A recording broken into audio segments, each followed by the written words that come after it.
Good morning, good evening, good afternoon, wherever you may be. Welcome back to Out of the Abyss. We're here, as usual, Locke, Jake, and Pip. Hello. Hello. We have been digging into some pretty heavy shit lately, boys. Aliens and Men in Black and Skinwalkers. Mibs was my favorite by far so far, man. Love that. Which one? I did Mibs. like the Mibs.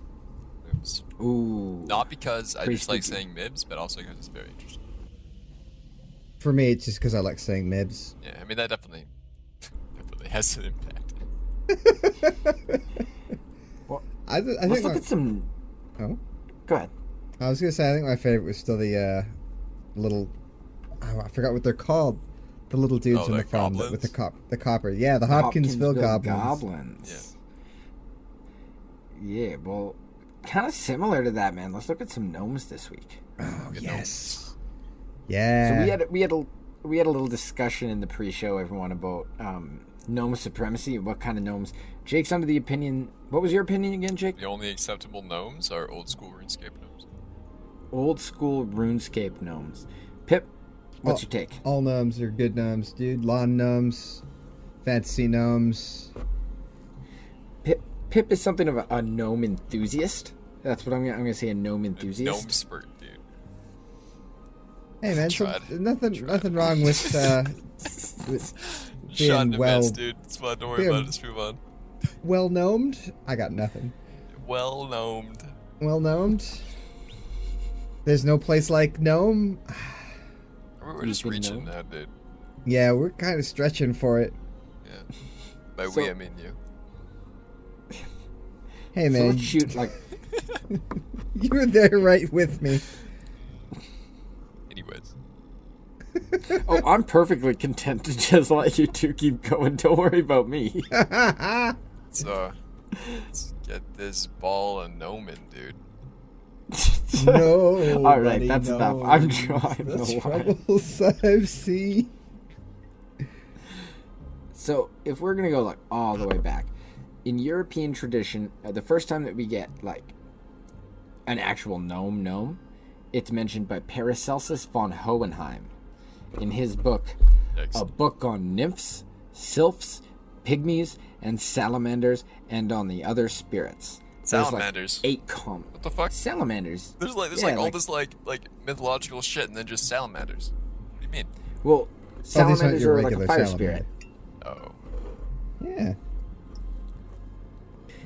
In a lot of anime, you get like the fire salamander, and that's That's like more this type? Okay. That's where that comes Yeah. from. Gotcha. I mean, that's where the anime salamanders come from, is this kind of lore. Gotcha. I didn't realize it was an actual thing. It's cool. Yeah. yeah. The word gnome is probably from the Latin genomos, meaning earth dweller. And we get gnome because somewhere along the way someone just like fucked up the Latin and left out the first E. So Sounds instead about of right. Genomos, we get gnome. Paracelsus describes them as about 2 spans high. A span, by the way, guys, is so take your hand and like stretch it all the way out, like your fingers all the way out. The space between the tip of your pinky and the tip of your thumb is a span. And there's 2 spans to a cubit. About the size of like a kitchen trash can. A cubit is a little smaller than a foot. Oh. Like it's like 10 inches, 8 inches in there, depending on hand size. We're talking squat little dudes about the size of a Barbie doll. Yeah. Tiny Very boys. shy. Yep. And this is cool. They just walk around in the stone like the way that we walk around in the air or fish swim in water. If I I could have didn't any hear about that. superpower, it would be that. Actually, that's sick. Just earth walking? Yeah. Hell yeah. Yeah. Like phase That's through, cool. Like solid material. Hell yeah, dude, sign me up. But although this is the first mention of gnomes, like I said, by name, we did have conceptual gnomes earlier. Like the Germans had the dwarfs, Right. that's German lore. The Greeks had a couple of different versions. And lots of, like we were talking about, lots of different cultures had the concept of little men that live in the earth and protect mines. Yeah.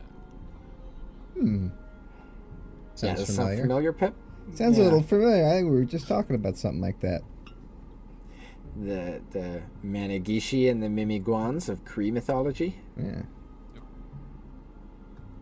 So, for a time after that, they had a place in European folklore as little twisted old men who lived underground protecting treasures. And according to medieval folklore, they even had a king. Oh yeah, and Gnome he was king. Yeah, Gob. G-O-B, Gob, the king of the gnomes, ruled with a sword and was said to have influenced the melancholic temperament of men. So, like, he made people sad. Look at it. He's the king of gnomes, and he's so little. It's wild because, like, yeah, the ever since then the idea's been around in different forms. They've been portrayed as being like synonymous with goblins. There was some kind of satire play that was written where gnomes were supposed to be the spirits of prudish women that like passed on and then came back to look after other prudish women, like little guardian angels. Huh.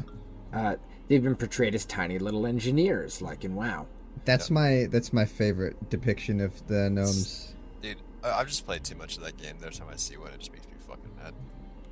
I hate the voice lines. I hate the animations. I hate like the whole like culture they have in that game. Oh god, it's fucking insane. Are their voices really? I don't play They're WoW super really. So annoying, dude. It's like really like squeaky. I It's could just- guess. I've never heard a WoW gnome, but I could probably pull one out right now. Yeah, dude, hit me with it. Let's go. Hey, I'm a gnome. Listen to me. Look You know at what? WoW. Like a little less nasally, but not far off, honestly. Well, that's impressive Yeah. because I've got like no nasal going on that. That's all like the back of my throat. Okay, less of that then. I can't. I've got to like pinch the inside of my throat to pull Yeah. off the gnome. Well, Your natural voice is a little too deep. You just can't hit that middle ground. Yeah, I mean, I could. It's a squeakier, maybe. yeah, that's too high pitched. Yeah, it's too close to like a Mickey Mouse Nope. almost. Gnomes don't quite stray into the falsetto. Well, the male gnomes don't quite stray into the falsetto, but they're Yeah. like just under it. Yeah. The female gnomes are definitely like into the falsetto, but Goblins I are can the see that. superior short race in that series for sure. Goblins are also pretty high up there, short race, just in general. so far from the earth spirits that they were, now gnomes are mostly just associated with lawn gnomes or like fantasy novels and games. They're also really popular with kids. I didn't realize how deep this rabbit hole went. Really? Being the stars of such Hollywood classics as 2011's Gnomeo and Juliet and 2018's Sherlock Gnomes, where the titular character was actually voiced by Johnny Depp. Both That's kinda sick. Like, this unwatchable wasn't- movies, by the way. I've tried. I didn't know that. I think they did sequels to Gnomeo and Juliet. It's not good. It's a kids movie, I- dude. Of course, it's not good. Listen, you can have a kids movie be good. Yeah, okay, sure, but not when it's about fucking gnomes. I don't know, man. I've seen Shrek. But Shrek's about gnomes. What do you mean? No, but if you tried to describe Shrek, it would sound like an ergot-induced fever dream. You'd be like, there's like an ogre and a princess, and there's a donkey, and the donkey fucks a dragon, and the ogre is like an onion. He's got layers, and there's a beautiful princess, but the princess turns into an ogre. That was the twist the whole time. People would be like, And the main Did you take your antagonist medication today? is named Lord Fuckwad. I mean, okay, all right. So I'm not a big like Disney fan, right? But in I thought Shrek's you were going to say defense, Shrekky. in Shrek's defense, dude, like it's heavily carried by its soundtrack.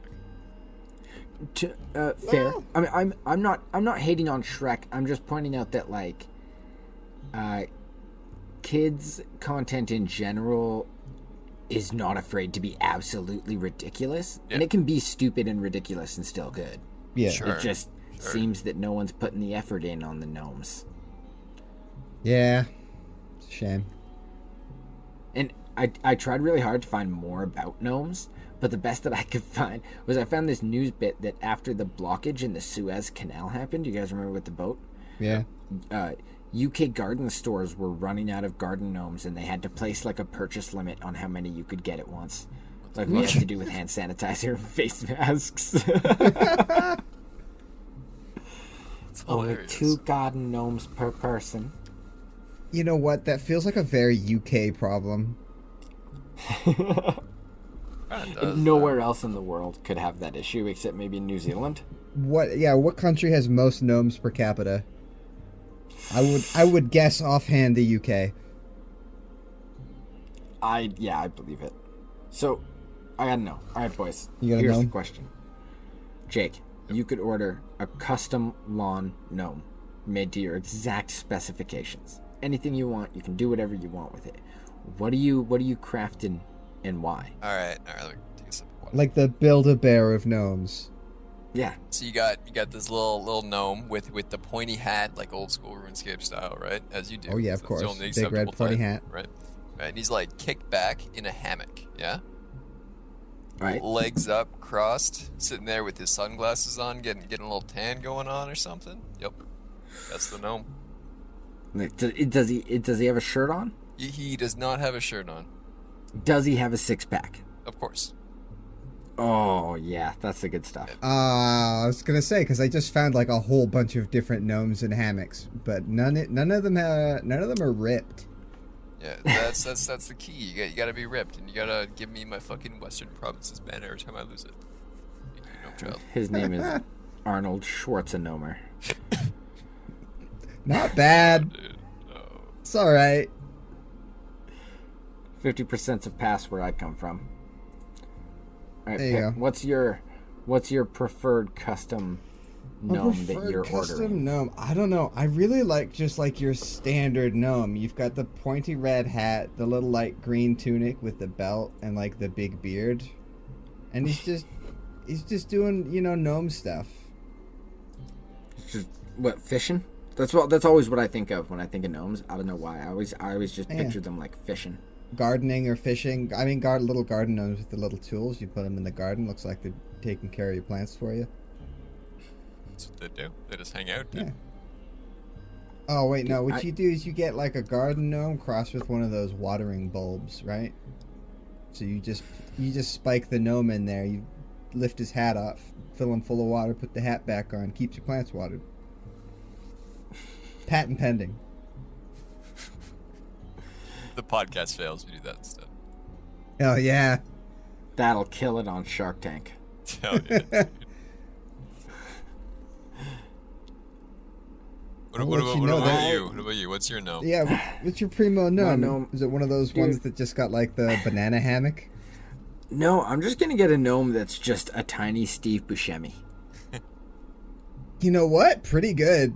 Quality. He'd fit Yeah. right in. He would fit right in. So, since I couldn't like rip up anything else about gnomes, and that is pretty much the end of our gnome discourse, let's take a look at their Latino cousins, the Duende. El Nomo, or is it Le Nomo? Hell no. El Gnomo Grande. It's just a regular person. What's that guy? Was that short guy from Game of Thrones? El Nomo Grande, 2 feet tall. He said giant. Yeah, that's a lot bigger than 2 spans. Yeah, dude. Cupid So, the bit. the Duende is super similar to a gnome, except instead of living underground, they live in someone's house, which is a little bit. I don't know about that one. I'm sorry. I just had the mental image of like a regular gnome just like piloting one of those Boston Dynamics robots like a fucking mech. Dude. One of the dogs. Like a Ever get fucking to a Jaeger or point something. Where gnomes are actually like mech pilots? Like that's it, dude. I quit. Just for like a full size person. Yeah. That'd be it for me, man. Signing out right there. So, the name Duende is actually a contraction of the phrase Dueño de Casa, which means master of the house. And as I've been learning, there's actually a lot of regional variants for these little bastards. All kinds of different, like, gnomish subspecies. Oh yeah, baby, lay it on me. Yeah, you ready for a lot of really shitty Spanish pronunciation? Absolutely. my I need you to favorite put part, as much passion into it as possible, though. Oh yeah. So, dear American listeners, if you haven't clued in, we're from north of the 49th parallel. So, I'm a lot better with French than with Spanish, and this is about to be a fucking bloodbath. We have the Anjana in Cantabria, the Llanas in Castile, the Zanas in Asturias. They're gorgeous, Just sounds with so long hair. French, dude. I know. They're gorgeous. They have long hair, long beards, clothes made of stardust, and flowers in their hair. How do They you, how can do you be make tiny. clothes out of stardust, dude? Walk me through this Carefully. process. That's not a human technology. Only gnomes know how to do it. It's magic. He ain't got to explain shit. Sorry, Duende. They can be tiny or human-sized. The Enyana is a good spirit. It's not malevolent at all, and it will help people that need it. In fact, you can even marry one. If you catch one, yeah. There yeah, we go. you catch one combing her hair by moonlight, and you can marry her and take her treasures. But if you ever cheat on her, she'll take away all of her treasures and leave, plus you'll be cursed to be poor forever. So keep it in your pants, fellas. I'm already poor, so I mean, that's not going to be much of a difference. Next up are the Dianos. Mischievous duende that like to imitate animals to fuck with people. This is I get that this is horrifying, Yes. but this is kind of fun. It's kind of my spirit animal, dude, actually. Apparently they like to do stuff like turn into a horse and like stand outside like a bar, and if anyone gets on, they'll just take off like galloping so hard that people have to like cling on so they don't get thrown and killed. Hilarious. And then after an insane gallop, like this long gallop, they just go back to the exact same spot and they just drop the person off like outside the same bar. So like they didn't even get to go anywhere. They just like went on a nightmare ride and then were deposited back at the same spot. They also like to pretend to be babies playing alone in the snow so that people will like come check on them. Nice. They fuck with people out alone at night, doing like classic pranks of making noise and lights and shit to scare people. I love these funky little dudes, man. This kind of shit is why I love gnomes. Yeah, the Dianos. Next up, we have the Enanos, which are a kind of duende that tempts greedy peasants with gold and silver. And anyone who accepts these gifts wakes up to find only withered ferns and white rocks. But not all of them are malicious.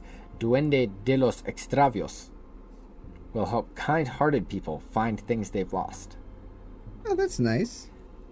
It's kind of nice. Yeah, I wish we could import some of these funky little dudes up north, but I don't know. They seem like they're a more a temperate species. Yeah, dude, too cold looking.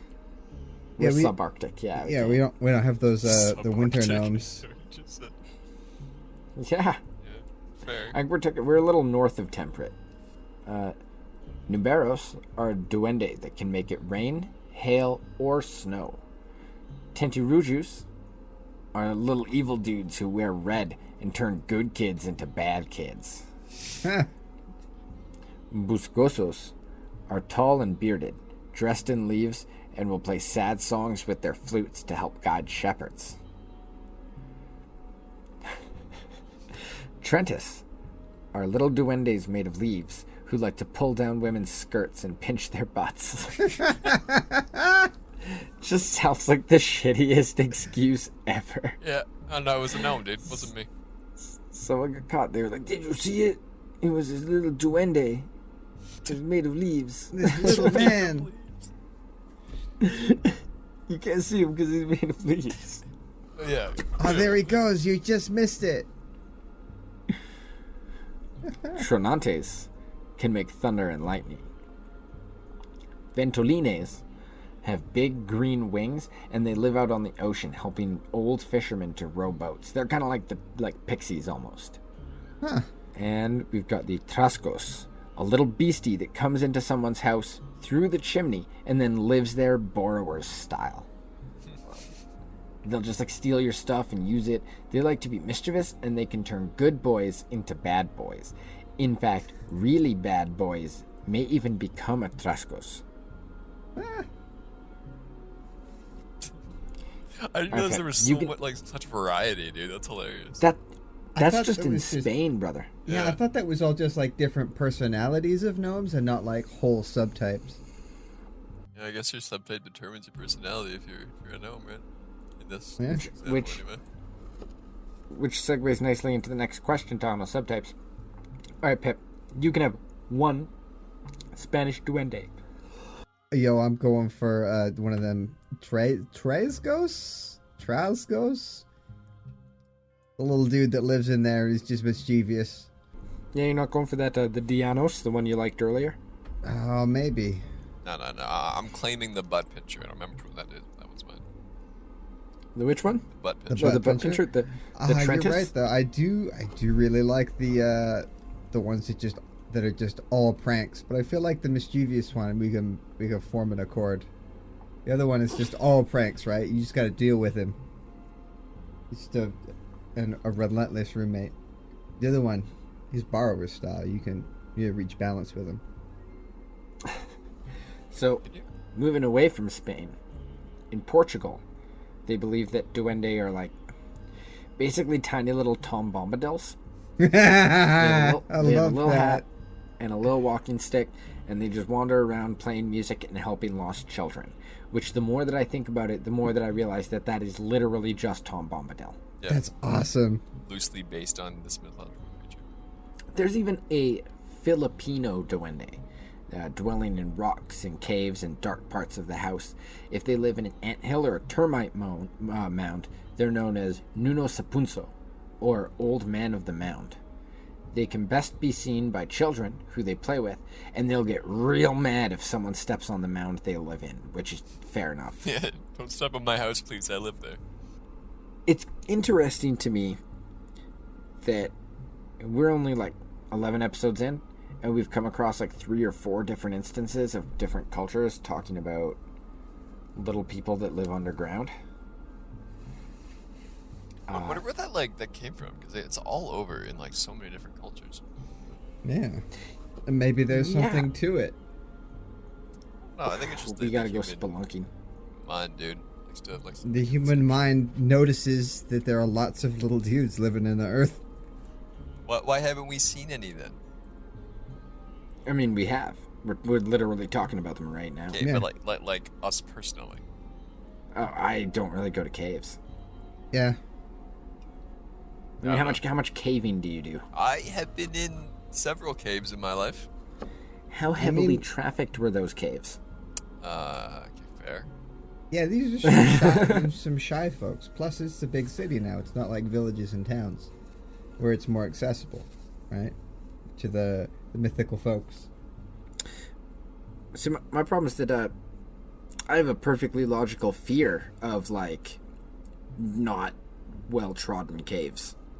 Yeah, I can relate to that fear for sure. Are you afraid of bears? Babes, No, I'm afraid of The caves. the Keep up. cave-dwelling babes? cave babes, dude, sign me up. I'm just scared of like getting stuck somewhere I can't get out of. Oh god, yeah, caves are legit scary though, because I looked up cave formations and stuff. They get wild, dude. Ooh. Have you ever seen The Descent? Yes. No. Oh, you got to see The Descent. It's honestly pretty good. Watch the original end, not the. That Paris catacombs one that you showed me way back already gave me like a fear of enclosed spaces. As Above, So Below. Yeah. Good movie. Very good. But, yeah, The Descent's incredible. They don't introduce the monsters until like the final 20% of the movie, because Good. it turns out there's plenty of things to be afraid of while caving that aren't monsters, like things that are just totally real. Like, Scary. I think that's like that should be the horror movie meta, dude. Like, I hate it when they just throw like these like fucking not scary creatures that look kind of cool, I guess, but are supposed to be the most terrifying thing in the world. They just throw that up there, and they're like, okay, this is what you're afraid of for the next hour and 10 minutes or something. And I'm Well, not. yeah, that's not as much horror. That's more slasher, right? I guess so. Yeah, depends on like how The distinction is a little more important, I think. true. I don't know. Sometimes I'm in the mood for either or. like one thing that I guess it did its job because it keeps me interested, but also that I don't like personally is have you guys seen Bird Box? Is that the can't look at them one? Yeah. Yeah. I've Um, heard of it. I watched like 10 minutes of it and I was like, well, I'm not grabbed.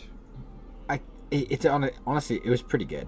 But Wait, is this the Sandra Bullock one, or is that another one? yeah. Yeah. Yeah, So it's the I Sandra Bullock heard one. something about this movie actually, and off topic, but I heard something about this movie where, they originally like they were gonna show the monster in like one of her dreams or something, and like I don't remember exactly like why it was this, but the monster was like it took the form of like whatever you were most afraid of or something like that, right? Mm-hmm. And for hers, it was something like it was like a baby or something, and like the actress actually just like couldn't do the scene and not laugh, so they just didn't put it in the movie. You know what? That's fair, and that makes a lot of sense with the movie. Yeah. Pretty good testimony as to why that wouldn't be scary enough. Well, Because, like, in the it just movie, looked she's, like, ridiculous, pregnant. right? Like I think it was like supposed to be like this like weird Oh, yeah, well, misshapen child thing or something, but it just Uh, came out very strange. yeah, cool. I know the American laws for like having children in movies and stuff. They can only act for like an hour and a half or something. If it's like a baby. I don't think it was a real baby. I think it was like a Yeah, I creature know. that looked like a baby. Oh well, I mean, if Like you a were to use CGI like a baby. baby in a costume or something, I But think it was like a you'd have to CGI just use like a prop. Ah. Yeah, I don't know. I didn't like that we never saw whatever it is. I would have very much liked even like Really? a glimpse, like in Signs. Yeah, like you can play around reflections and stuff, but I kind of like movies that never really show you what's going on because it adds that other element to it, you know?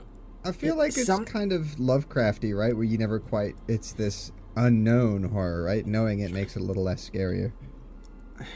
And sometimes I like it, but sometimes it just feels like I didn't get the payoff that I watched the whole movie for. Yeah, fair enough. Yeah, because I mean, as an outside observer, you do want to see it. If you're the person in Yeah. the movie, you don't want to get close enough to ever have to encounter it and see it. But from the And then outside, movie was, show me the creature.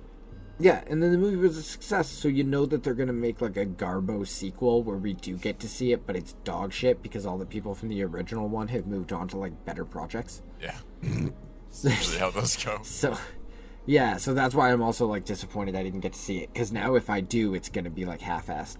It's just a fucked up Muppet. Just taped angry eyebrows onto a Kermit puppet. It's just Grover with tentacles. Well, you gotta put that image in my head. Get it out of there. No, dude, it's there now. I don't want it. Take it back. You can keep it. Let's second half of our episode. Let's look at something in the same vein. This was a happening on the Isle of Man in 1931. That's near England, I believe, near Britain. See, That sounds like a British name. on the island was a very, very normal family. James Irving, age 58, Margaret, age 54, and their daughter Voiri, age 13. They lived in a very normal farmhouse, mere yards from burial mounds dating back to the Norse, to the Bronze Age, and even one dating back to prehistory. Until one night, James heard a sound. A tapping that seemed to be coming from the walls. James thought that it was a very normal rat, but when he laid out traps and poisons and baits, nothing was ever caught. Frustrated, Jim heard the scratching sound again, and in a moment of pique, growled at it, trying to imitate a dog. I've been there. The wall growled back. Holy fuck. I've not Get been out of there. there. Get out of your very normal Something- house, sir. Something very not normal was afoot. Jim realized swiftly that whatever this thing was, it was a talented mimic. He would make different bird calls, and they'd be parroted back to him from behind the wooden wall panels. Soon, he would just say the animal's name, and the sound would emanate from the wall. At times, the strange source of the sounds would gurgle, like a baby attempting speech for the first time.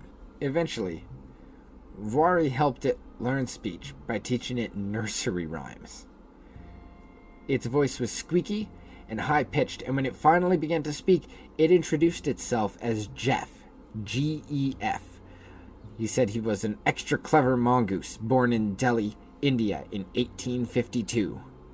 It wasn't long before this began to develop into full-on conversations with Voiri and Jim, although Jeff seemed less favorably inclined towards Margaret. Voiri was his favorite, though, and although Jim and Margaret saw only glimpses of this very special mongoose, Voiri had fully seen him. She said that he was about the size of a small rat, with yellowish fur, a flat snout like a hedgehog, and a long bushy tail.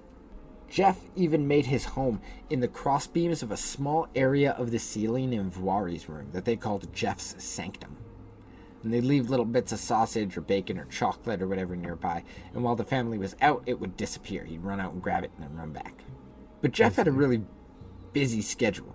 Apparently, he would go out for the day, riding on the back axles of vehicles. In the evening, he'd return, sharing news and gossip from around the island. He'd read items out from the local papers if someone had it open, and he'd converse until he got bored, and then he'd just cry out, "Vanished!" and just dip. That's how I want to end every single conversation now, dude. Vanish, I'm gone. It's the Jeff the Talking Mongoose version of like smoke bomb and just like throw a smoke bomb at the ground and like run away in the confusion. Exactly. Always wanted some of those. I'll be real. Same. But Jim started to notice that Jeff hated when people whispered, and if you tried to whisper something, it would cry out, "I can hear you," and then repeat back the whispered conversation word for word to the entire room. What the fuck? A little dick. Yeah, Huh. So tell me, Pip, would you vibe with a little gnome mongoose poltergeist thing if it lived in your roof? I guess. I'd rather that than spiders. Jake, what about you? As long as he stops fucking screaming about my whispers, yeah, I'm down. Listen, if I'm you can not. give me some time alone so that I can get the podcast done, I would be fine. Just don't whisper it, dude. Yes. Yeah, I guess. Oh man, the guest starring Jeff the Talking Mongoose in the podcast. Oh, that would be such a good guest. That would be an good guess. absolute guest. Would you guys be more cool with him if I told you that Jeff really liked to sing? Oh, I don't know okay. about that. I'd take it all back. Fuck Jeff. Not a singer, eh? Ah, hater. It's just, He'd sing. What if it's he's like good? sometimes it's cool, but like sometimes I don't want to hear it, dude. You know? And I feel like he's not the type of person to really be too considerate of me not wanting to hear him sing at that moment. Yeah, I mean, guess. I'll tell you, as I read on more in this, I don't think Jeff would take constructive criticism very well. So he would sing all kinds of songs, the Manx national anthem, hymns. One time he even sang like a really lewd parody of Home on the Range that he learned from some bus drivers. Ah, And Margaret scolded him for that. As she was like, "You're no animal, Jeff," which like seems weird to say to a mongoose. little But Jeff bit. responded, "Of course I'm not. I am the Holy Ghost." Ah, Which, just one of his like really weird outbursts, and he seemed really full of himself sometimes. And he'd brag about being something unbelievable or hideous or powerful beyond belief. "I am a freak. I have hands and I have feet, and if you saw me, you'd faint. You'd be petrified, mummified, turned into stone or a pillar of salt." Another time, "I'll split the atom. I am the fifth dimension. I am the eighth wonder of the world." I need to say that at some point in my life. that. I swear I've heard that in a song before. When I am the fifth if dimension. you knew, Yeah. I'm the eighth If wonder you of the kn- world. What is that from? That's a lyric, I swear. I guess that's referring to this, though. probably this happened in 1931. Huh. He said, "If you knew what I knew, if you knew what I know, you'd know a hell of a lot." It's a good one. Or, "I am not evil, but I could be if I wanted. You don't know what damage or harm I could do if I were roused. I could kill you all, but I won't." But despite the promise of not killing them all, things started to get kind of dark. Jeff had a temper. He'd yell at Jim if it took him too long to read the paper. Well, read it out, you fat-headed gnome, he'd shout from the safety of the walls. Oh. And he developed kind of an unhealthy fascination with Voiri. Uh-oh. Voiri was discomforted by the bizarre beast that was living in her bedroom. So one night she was like, fuck this. And she goes up to her parents' room, right? And the family are talking about what to do when Jeff pipes up from, the roof. I'll follow her wherever you put her. And the nervous family is like, oh, fuck. So they barricade the door, which seemed to infuriate Jeff. To quote Jim, he said, soon we saw the top of the door bulging in, as though some terrific force were thrusting against it. But the door held. Then Jeff's queer, high voice said, I'm coming in. And a few seconds later, a heavy pot of ointment that we kept in the room crashed against the bedstead. Huh. Jeff would call Margaret a witch, spouting nonsense rhymes at her. He'd throw sand and pebbles at the windows of the sleeping family, sometimes extremely late at night. The local papers began to pick up the story, and Voiri was teased relentlessly at school. It turns out that a magic mongoose in your home does not make you a popular kid. Fair enough. It's all marketing, right? You gotta put a good spin on it, then you're the cool kid that's got a magic pet in the wall. Yeah, it'd That be like torments Ned's you, new I guess. Yeah. Can't sleep, mongoose will eat me. The story became a sensation, but by the time that famous psychic researcher Harry Price arrived to investigate, Jim had already passed away. The investigation was inconclusive, with Price neither accusing the Irvines of perpetrating a hoax nor validating their claims. In fact, by that time, Jeff had been popping in less and less recently, and shortly after Jim's death, Margaret and Voiri had to move to the mainland. They never saw Jeff again, although the man who bought the house did kill a little creature several years later, and the creature seemed to be somewhere in between a stoat and a weasel and a ferret and a mongoose, a little bit of each, and he couldn't be identified. There were pictures posted, and Voiri insists that that is not Jeff. The only real statement that Voiri ever gave about the event, though, up until her death in 2005, was given in 1970 to a reporter from Fate magazine.